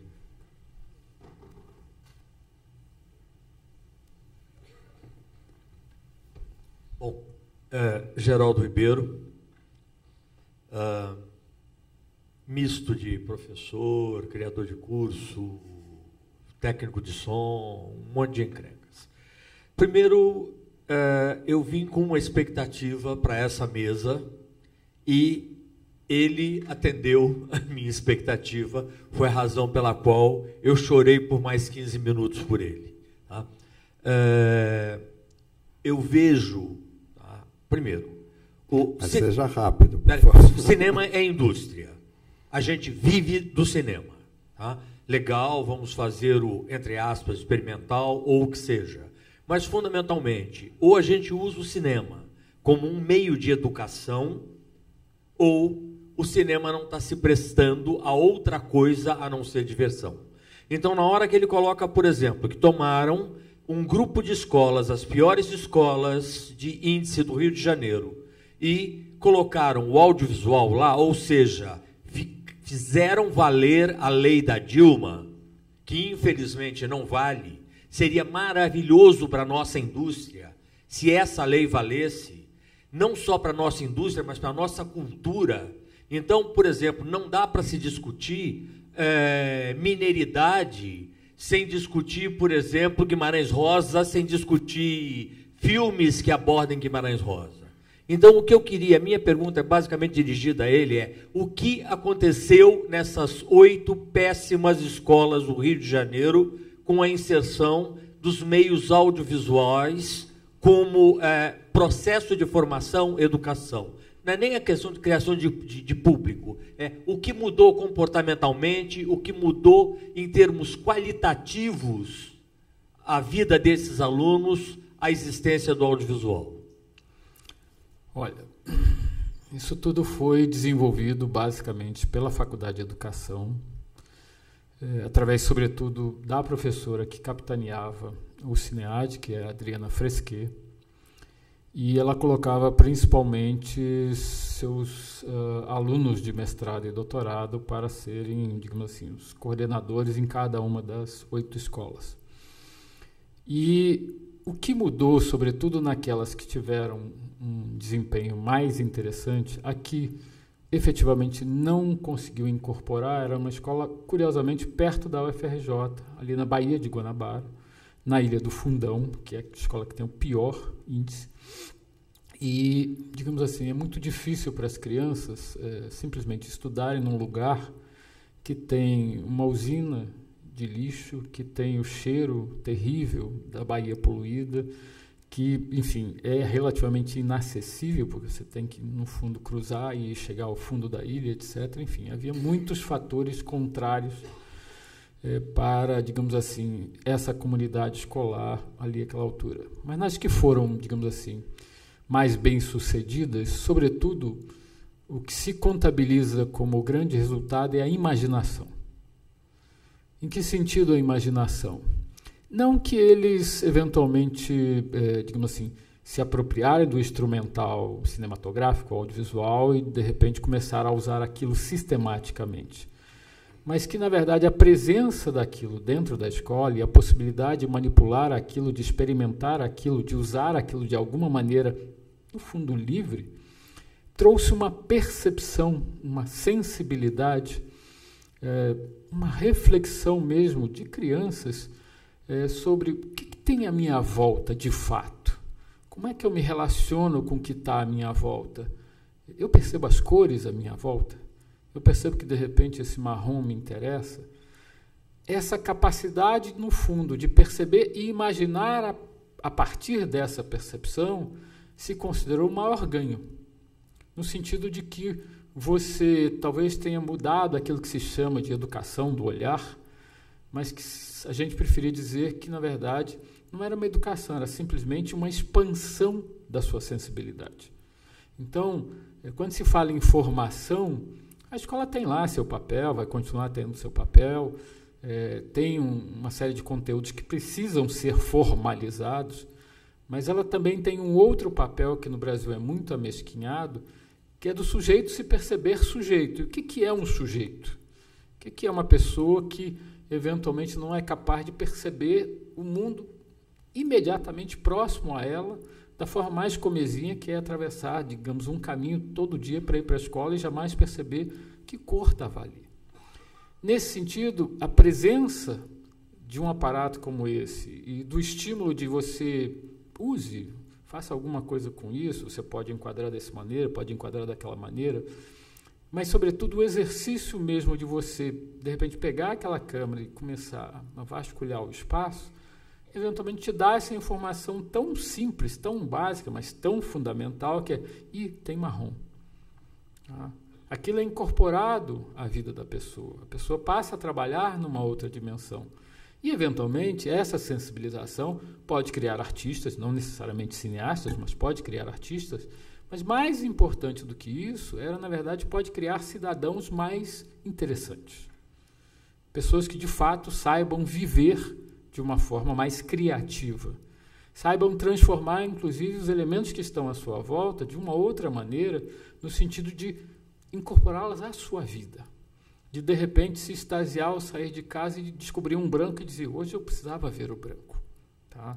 Ter realmente uma percepção do mundo e da vida outra. Não aquela que, eventualmente, a gente está acostumado desde a mais tenra infância, que é ser funcional. Né? Agora eu vou para a escola, agora eu vou estudar, agora eu vou fazer isso, vou fazer aquilo. Eu tenho que aprender geografia, eu tenho que aprender matemática.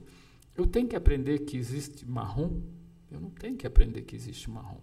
Tá? Inclusive até porque o ensino de arte nunca se tornou obrigatório, de fato, na escola pública brasileira. Então, essa sensibilização, que é o motor para você, eventualmente, criar, inclusive criar, através do instrumento audiovisual, era o grande ganho para a gente, era o que se buscava. Tá? Um pouco a maneira daquela famosa indicação do filósofo Jacques Rancière, do sujeito que está ali trabalhando no chão e, de repente, para de trabalhar, não sabe por quê, levanta, não sabe por quê, caminha, não sabe por quê, chega na janela e olha o mundo e aí descobre, o mundo existe. Tá? Então, ele aí toma uma decisão, vou voltar a trabalhar ou vou continuar apreciando o mundo um pouco mais, porque isso está me fazendo bem. Então, essa mudança que parece tão simples, tão básica, tão sutil, na verdade, era a maior ambição, seja do Bergalá, quando formulou lá suas ideias, seja desse projeto. Então, muda a realidade imediata daquelas escolas? Não muda. Eventualmente muda o índice, algumas escolas até melhoraram. Tá? E hoje em dia se tem estudos. O que a cultura provoca dentro de uma sociedade? Provoca uma mudança de atitudes. Você, na verdade, circular a informação cultural, qualquer que ela seja, na verdade, cria cidadãos mais conscientes e mais preocupados com o outro. Que o grande problema é você ficar insensível a tudo que está à sua volta. Nesse sentido, teve uma pequena melhora, mas não uma grande melhora, até porque o projeto durava um curto espaço de tempo, 8 meses. Não é alguma coisa que pudesse ficar ali 8 anos, que talvez tivesse um impacto maior. Uma das grandes questões brasileiras é a descontinuidade de projetos, sobretudo na esfera pública, nesse sentido. Mas se pôde ter um vislumbre de que aquilo eventualmente pode vir a funcionar e pode ter um resultado, digamos assim, social, cultural, existencial, mais significativo do que se possa imaginar com um instrumento como o cinema. É isso. Obrigado. Vamos lá.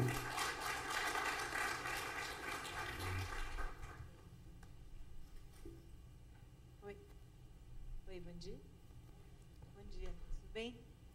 Muito obrigada pela presença de vocês. Meu nome é Caru, eu sou enfermeira assistente de direção já há mais de 20 anos, trabalho no mercado como técnica cinematográfica. Eu queria fazer uma pergunta para a Zita e para o Hernani, a mesma pergunta. Como nós, técnicos, que já trabalhamos no mercado, podemos contribuir como voluntários nesses projetos que são feitos tanto em São Paulo quanto no Rio de Janeiro, de uma forma efetiva e contribuir com a educação do cinema no país? Vamos lá. Pode contribuir muito, tá? A gente, quando a gente faz as oficinas, esse módulo 2 das oficinas, a gente tenta justamente procurar pessoas que trabalhem no mercado e que tenham essa experiência, porque eu acho que é uma troca incrível. Quando você pega esses alunos, quer dizer, gente interessada, com gente que já... Todo mundo que vai, o João Godoy, que faz as melhores coisas, ele fala, eu estou super atrapalhado fazendo filme, mas eu vou lá fazer oficina porque eu volto com mais do que eu cheguei, mesmo que gaste. Então, assim, se tiver interesse, é voluntariar, porque a gente sempre precisa de gente. Todas essas atividades são, sim, praticamente com pouco dinheiro, entendeu? Então, elas são atividades colaborativas. E eu sempre digo que eu acho que a troca é dos dois lados. Então, assim... Seja super bem-vinda à nossa equipe, se você tiver vontade. E, além do mais, sei lá, eu sou produtora também. Eu acho que a gente está com poucos técnicos em relação ao potencial do nosso mercado de trabalho. Estou fazendo um longa agora, para achar uma continuista, foi uma catástrofe, entendeu? Aí você olha e fala assim, tanta gente que poderia estar sendo entrada no mercado com capacidades e que... Os caminhos são muito difíceis, porque não tem essa escola técnica tão bem colocada e, ao mesmo tempo, precisa de uma formação. Não dá para trabalhar sem nenhuma formação. Então, eu acho que a gente está nesse momento que a gente precisa pensar como é que a gente tem gente sendo formada, porque também a gente pega, às vezes, pessoas que estão chegando, que são amigo do amigo do amigo do amigo, e, ai, meu 7, né? Que você olha e fala assim, não, ele é muito legal, só falta aprender um pouco de método, um pouco de como fazer. E nas oficinas a gente brinca muito com isso, quer dizer, vocês aqui estão com um pouco mais de liberdade, mas se vocês quiserem entrar no mercado de trabalho, vocês têm que aprender com gente que sabe fazer. Tem que pensar que o aprendizado é uma coisa contínua, não é que você aprendeu e você ficou bom, você tem que continuar trabalhando. Então, assim, eu já gostei. Olha, eu acho que a Zita falou a palavra-chave, experiência. O que um profissional acrescenta a um processo como esse? Acrescenta a possibilidade da conversa, é super importante conversar, acrescenta a possibilidade de desmistificar, sobretudo para crianças e adolescentes, que olham um mundo que é muito maior do que elas, é muito gigantesco, e eventualmente olham aquele universo, o cinema, aquele lugar dos milhões, disso, daquilo, etc., e, de repente, o profissional chega ali, olha, eu faço isso há 20 anos, é igual fazer garrafa, é igual a varrer a rua, é igual a qualquer outra coisa, tem momentos legais, vai ter momentos chatos, vai ter isso, vai ter aquilo, vai ter problemas, pode resolver assim, pode resolver assado. Sobretudo, você tem que aprender a conviver com outras pessoas dentro da mesma equipe, que é talvez o grande aprendizado que você possa transmitir, porque é um trabalho, em geral, coletivo. E, nesse sentido... dizer que, olha, dá para fazer. Se você quer, dá para fazer. Tem uma série de etapas aí para você, de fato, virar o profissional, mas não tem nenhum bicho de 7 cabeças. Aqui. Você está com o microfone, não? Ah, não.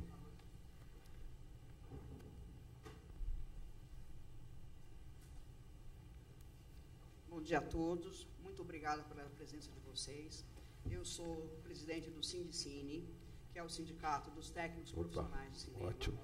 E grande parceiro do ABC, né? Exatamente. E, assim, é mais para a Zita e para coisa também, nós temos, como sindicato, estamos tendo um olhar de acolhimento para esses técnicos que estão vindo nesse processo de inserção. Nós criamos algumas condições que chama-se técnico iniciante. Temos trabalhado junto com o processo do CRIAR, a partir dele, houve um pedido de uma produtora para contratar técnico do CRIAR, e nós conseguimos, até pelo processo de inserção, que esses técnicos fossem contratados por CLT, porque a gente sabe nas condições que eles vivem, e ter um registro e ser abordado na rua lhe dá muito mais dignidade, muito mais condições de enfrentar o que a gente sabe, o que passa no dia a dia nas pessoas que saem desse processo de inserção. Então, a gente está num processo de acolhimento de técnicos, buscando essa qualificação profissional, criando, nesse técnico iniciante, a gente cria palestras, onde é dado por um assistente de direção, onde se coloca como se trabalha num set, como se relaciona com as pessoas, que tipo de ética, hierarquia, como você se comporta dentro entre as equipes. Então, assim, o sindicato também está nessa abertura para esse tipo de inserção, porque nós, sim, precisamos criar profissionais, precisamos atender ao mercado, que a gente está vendo cada vez mais, e requalificar os que já estão também. Eu defendo realmente a indústria, defendo o cinema experimental, mas nós precisamos de uma indústria altamente produtiva, até que para o experimental seja possível, e ele traga uma nova linguagem, um novo olhar. Então, eu me coloco também à disposição, né, da mesa, como sindicato, como instituto, como uma entidade representativa da categoria, para ajudá-los e participar junto, trazer junto essa molecada que está aí, esse olhar novo. Precisamos, sim, novas energias, novos olhares, e precisamos requalificá-los. E, sim, também temos o jeito de qualificar o amigo do amigo do amigo. Nós estamos pedindo que a gente está querendo que os novos técnicos entrem pela porta da frente dos estúdios, que os amigos que vierem, gostarem da profissão, têm meios de estar legalmente dentro dos sets, porque a falta de um processo de DRT, que é o que nos qualifica como profissionais, traz algumas consequências, né, até em termos de seguro, agravo de seguro, porque falta o profissionalismo, é onde o DRT dá. E para o técnico iniciante, existe um DRT, que é um processo provisório, quer dizer, ele tem um documento que ele trabalha legalmente, mas ele ainda não é considerado um técnico profissional, mas ele está no caminho de ser porque a gente pretende que ele seja sempre acompanhado e guiado. Então, o sindicato está à disposição da mesa toda como uma forma de acolhimento desses profissionais, desses novos profissionais, e estamos à disposição de vocês. Agradeço muito, a gente tem muita preocupação com a requalificação, porque a gente sabe que nós temos uma evolução tecnológica muito rápida, então a gente tem que buscar a cada dia uma atualização profissional, para que não se perca, principalmente os mais antigos, não se perca a capacidade de manusear novos equipamentos com novas dificuldades que existem na internet, ou facilidades até, né? Para alguns é dificuldade e para outros é muito mais fácil. Então, eu me coloco à disposição como uma entidade representativa dos trabalhadores para ajudar a formação de novos profissionais. Ok? Muito obrigada. Obrigado. Muito obrigada.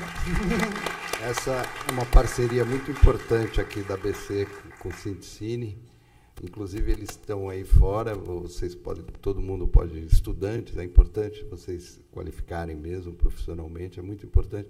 E tem toda essa área educacional, que é muito interessante esse trabalho que vocês têm feito. Parabéns aí. Posso fazer um elogio para eles? Pode. Não, que eu acho que o Sindicine, quer dizer, teve um tempo, faz tempo, mas a gente não sabia muito bem quem eles representavam. Né? E eu agora sinto que, de novo, está conversando entre a indústria e o Sindicine para viabilizar essa parceria, esse trânsito. Né? Então, o técnico iniciante, eu acho que é uma coisa incrível, porque era um problema. Você tinha que ter trabalhado, mas você não podia ter trabalhado. Né? Então, eu acho que isso foi uma porta de entrada bem legal. E eu acho também que vocês todos que são estudantes aqui, que eu já soube que tem muitos, se formou, tem que tirar DRT. É uma coisa básica, entendeu? Porque quando a gente chega, que vem a equipe nova, que todo mundo se formou, bonitinho, jovem, ninguém tem DRT. Aí você fala assim, é tão fácil para quem se forma, então fica aqui o recado, porque do SENAC não tem um tinha DRT. E que as escolas também forcem um pouco os alunos da importância disso. Né? Tem um outro detalhe, que muitas vezes as próprias escolas ou universidades não sabem orientar o aluno formado que documento que ele tem que buscar realmente as grades para sair como audiovisual, porque o que tem acontecido, alunos têm feito audiovisual e têm saído com DRT de radialista. Então, assim, está tendo a gente vai ter que fazer um documento para ensinar as secretarias a orientar os alunos, sim, que ele tem que tirar, ele fez audiovisual, ele tem que sair com o DRT de audiovisual. Então, os alunos têm que prestar atenção nesse final de conclusão de curso, o que vai sair no DRT dele, se a escola realmente fornece esse documento. Ou nos cursos tecnólogos também. Tem saídos muitos de audiovisual com DRT de radialista. O que facilita no trabalho, ele tem que sair com os dois, ele pode sair com os dois. E tem condição de trabalho nas duas condições, né? Tanto na TV aberta, nós também representamos o trabalhador da TV fechada, do vídeo on demand, tudo nós representamos. Então, as secretarias precisam, os alunos precisam estar atentos nisso, do documento que ele vai ter. Obrigado. Mais uma pergunta aqui, o Carlão já está ali. Já está olhando a gente, Carlão? Olha lá. Eu queria perguntar para o Mauri, em relação ao Cineclube, como que é, tipo, cada escola tem seus próprios filmes, sua própria curadoria, ou como que é feita essa curadoria, se ela é baseada na matriz curricular das escolas, ou se ela é separada disso, se ocorre alguma ação conjunta de juntar 2 cineclubes. Eu imagino que um cineclube de uma escola, ele se desenvolva de uma forma diferente que o outro, e esse acontece de juntar 2 escolas e discutir o mesmo filme, ou como que é isso? Na verdade, toda a gestão do projeto é da Fábrica do Futuro. Então, toda a curadoria fica centralizado no trabalho da Fábrica do Futuro, mas não é feito só por eles. Então, tem a participação multidisciplinar das escolas, da própria comunidade. Os filmes não são cada escola um filme, mas os mesmos filmes são usados em todos. Na verdade, a multidisciplinaridade e a cooperação vem de todas as escolas que participam do projeto naquele ano. Por exemplo, então, em 2018, foram 24 escolas nos 12 municípios. Então, cada escola mandou os seus representantes para participar da formatação da curadoria de quais filmes seriam escolhidos. O projeto oferece uma lista de filmes, um catálogo de filmes, e ali eles escolhem quais filmes eles vão trabalhar nas escolas. Dentro dessa lista, depois, claro que aí tem escola que prefere determinado filme, outros filmes um pouco diferentes, mas existe uma curadoria que seleciona todos os filmes. Os equipamentos das escolas são doados pelo projeto, então cada uma das escolas recebe o projetor, o equipamento de som, a tela, para montar ali o seu cineclube. Vamos lá, rápidas perguntas e rápidas respostas. Olá. Aproveitando que a gente está numa cinemateca, eu queria uma reflexão rápida do Hefner sobre o possível papel de uma cinemateca, ou museus e outras instituições de patrimônio em torno dessa educação audiovisual, para além, obviamente, de simplesmente fornecer acervo para projetos terceiros. Nossa. Ainda mais, só complementar uma coisinha, a pergunta dela, ainda mais levando em conta que a Cinemateca Brasileira é pública, né? E pensando no que o Hernani levantou de políticas públicas para a inserção do audiovisual na escola, né? Que acho que isso é uma questão bem premente. Vamos lá, vasto mundo.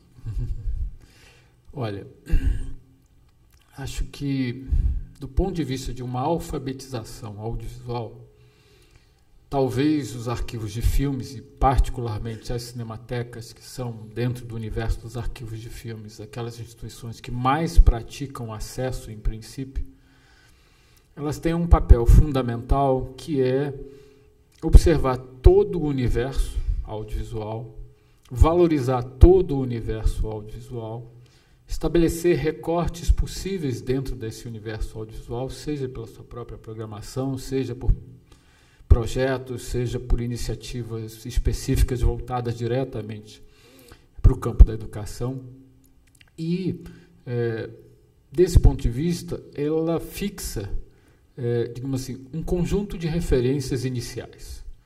Não é que ela detém o saber absoluto, detém o saber final, mas ela tem a possibilidade, pela própria história, formação do acervo, trabalho com esse acervo, investigação do campo que a gente chama normalmente de cinema ou audiovisual, ela tem condição de fixar essas referências e oferecer essas referências como uma base primeira para você trabalhar. Por que que isso é fundamental? Porque, na verdade, quando você faz qualquer tipo de projeto com uma comunidade que não é uma comunidade profissional, Você tem que pensar na famosa curadoria, o que você vai oferecer, e tem que pensar isso ao longo do tempo. Não é sempre um cinema imediato, mas, na verdade, é uma formação histórica que vem dar com os costados aqui no tempo presente.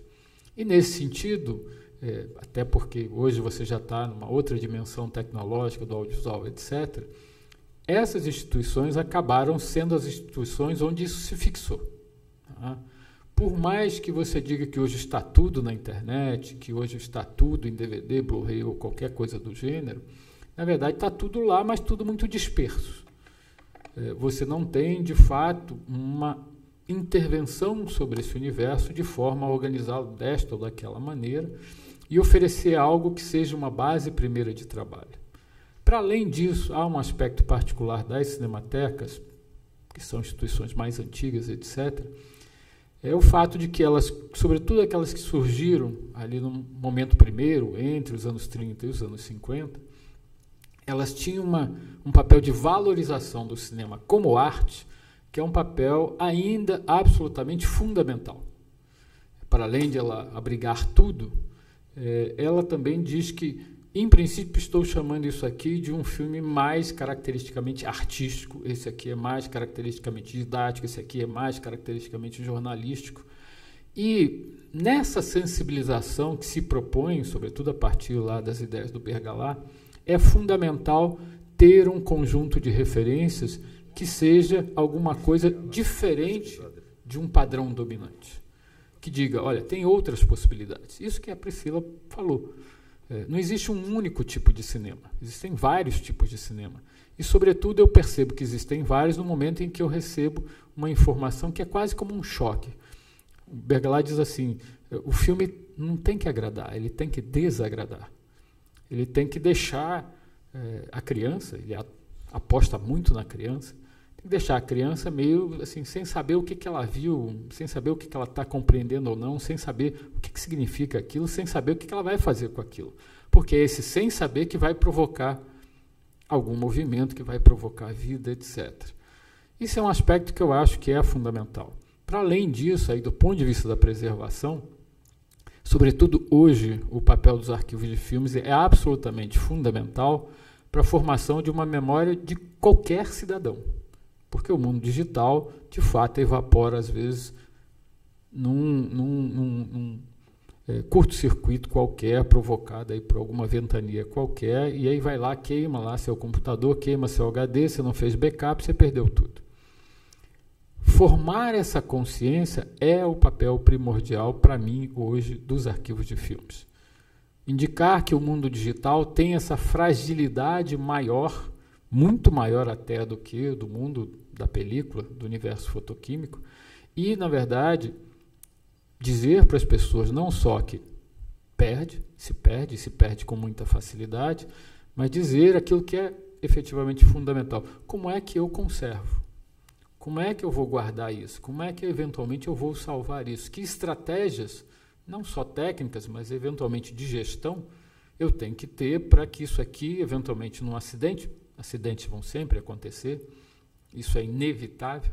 Como é que num acidente eu, na verdade, não vou arriscar a memória pessoal, familiar, de um grupo, de uma instituição, etc.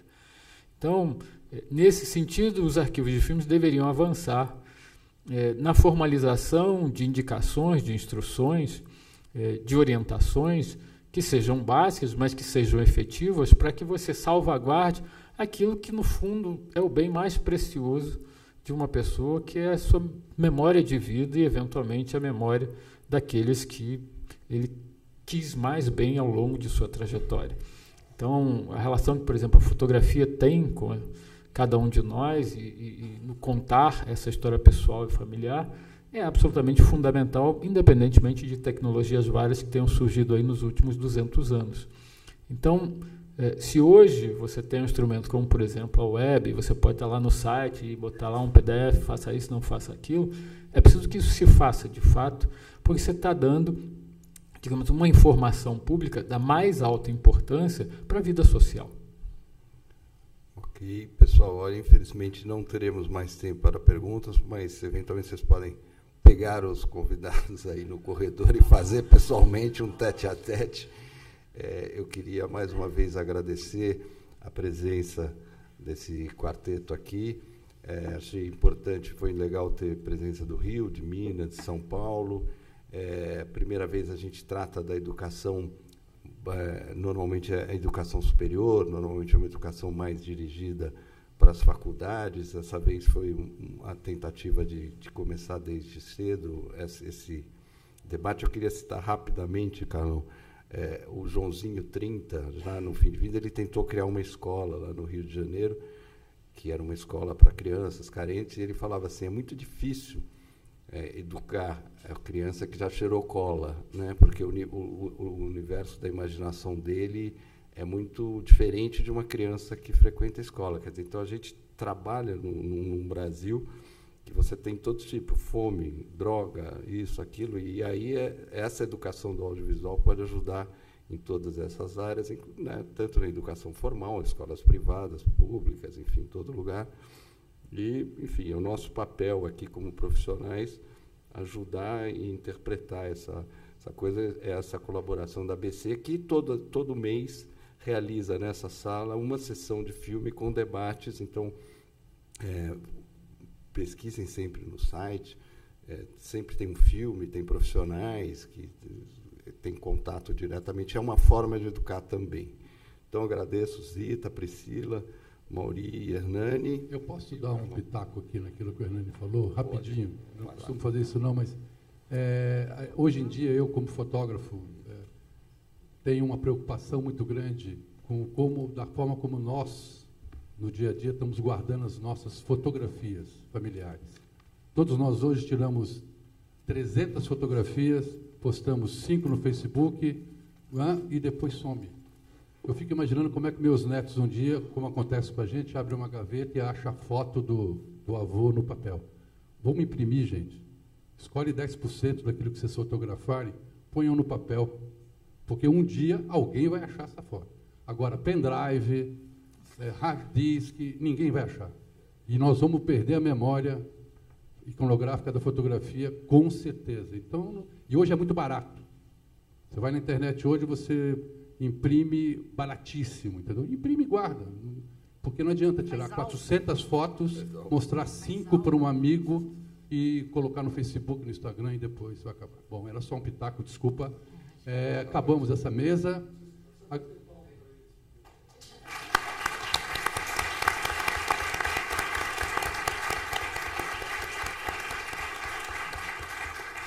Podia bater palma depois que eu falei também, né?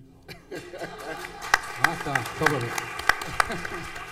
Então, bom, obrigado por terem vindo. A próxima mesa é a 1h30, é uma masterclass. Só um segundo que eu vou sortear aqui os livros. É uma masterclass da Janine Operhal, que é uma diretora de arte, já concorreu a 4 Oscars, uma pessoa que tem muito a falar para a gente, tá bom? Eu vou sortear aqui e já vai. Anota meu telefone. Mas tá gelado. 98.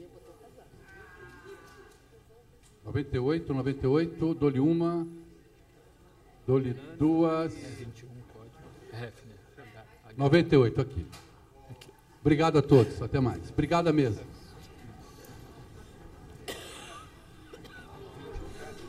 98012 3200. Isso. Tá bom. Tá bom. Prazer, Maurício. Nós estamos formatando mesmo o próprio disco para fazer no Brasil todo. Olha. E se você tiver disponibilidade, interesse, tempo, eu queria te convidar para ajudar na escolha dos filmes. E ver como se trabalhar.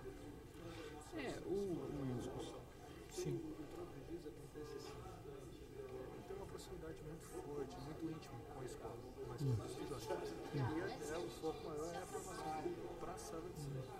Então eles vão, só que a gente vão continuar aqui na mesa? Não. Tchau. Deixa eu ver. Só que a gente sempre propôs uma revista onde a gente apresenta o filme, sinopse do filme, e depois uma proposta de como se pode discutir esse filme em sala de aula. Mas isso que você falou é fantástico. E é o que eu gosto muito de observar. O filme não foi feito à mercê, foi construído num contexto. Sim. E se a gente apresentar esse contexto, seria sim. fantástico. Se a gente conseguisse... Abre os horizontes.